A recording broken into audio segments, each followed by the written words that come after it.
دوستان عزیز، با یک ویدیو دیگه در خدمتتون هستیم.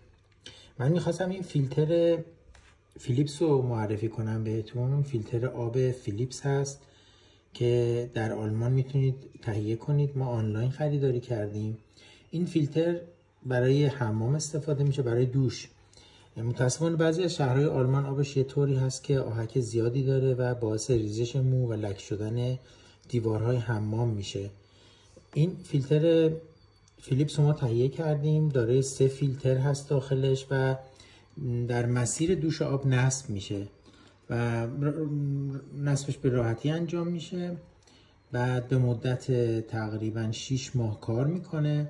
35 یورو من خریداری کردم که بعدا 25 یورو میتونید فیلترشو هر 6 ماه عوض کنید و روی کیفیت آب حمام خیلی تاثیر مثبتی داشته.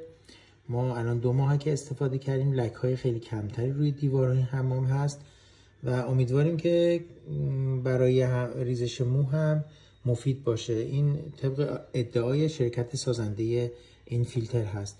اینو به راحتی میتونید آنلاین از سایت آمازون یا اوتو تهیه کنید و نصب کنید برای استفاده در حمام.